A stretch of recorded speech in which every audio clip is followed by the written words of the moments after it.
नमस्कार मित्रांनो, सगळ्यांचं पहिल्यांदा चॅनलमध्ये स्वागत आहे. तर रिसेंटलीच एक इन्कम टॅक्स रिटर्न आलेला. त्यात त्याचा बिझनेस होता. बिझनेस मीन्स कसला बिझनेस? तर त्यांनी ओला उबेर कार रेंटवर दिलेल्या.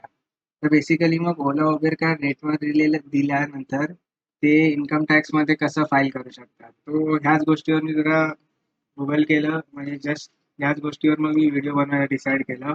तर नॉर्मली समजा तुम्ही ओला उबेरमध्ये दिलीत, तर तुम्ही नॉर्मली कमिशन कमवताय. मग त्याच्यात तुम्हाला बुक्स ऑफ अकाउंट्स वगैरे प्रिपेअर करायची गरज नसते इन नॉर्मल बिझनेस. तर मग असं होतं की आपण without books of accounts prepare केल्याशिवाय पण टॅक्स भरू शकतो का? तर ऑब्वियस आपण भरू शकतो. तो आपल्या टॅक्स सिस्टममध्ये इन्कम टॅक्समध्ये येतं सेक्शन 44 AD मध्ये, ज्यात काही ठराविक बिझनेस इंडिव्हिज्युअल आणि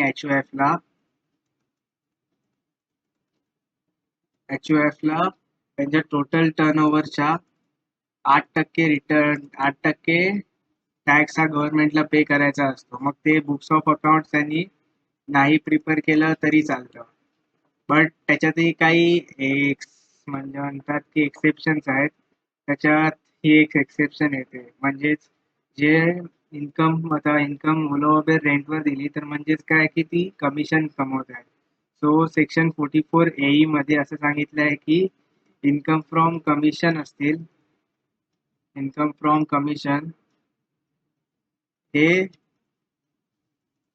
सेक्शन 44 AD मध्ये येत नाही. सो स्पेसिफिकली बोलायचं झालं तर हा प्रिझेंटिव्ह टॅक्सेशन सिस्टीम हा ओला उबेरसाठी लागत नाही.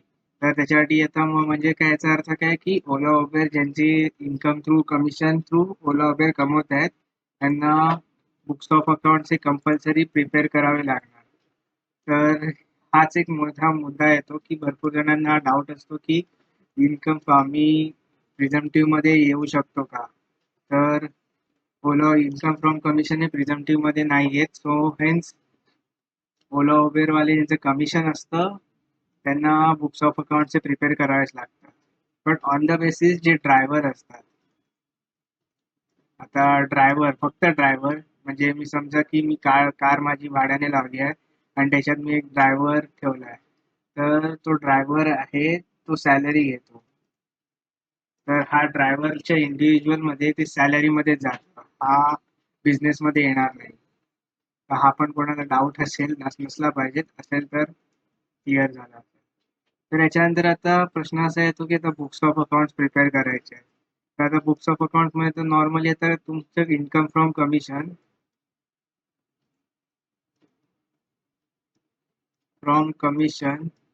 हे तुमचं मेन सोर्स ऑफ इन्कम आहे, म्हणजे रिव्हेन्यू आहे.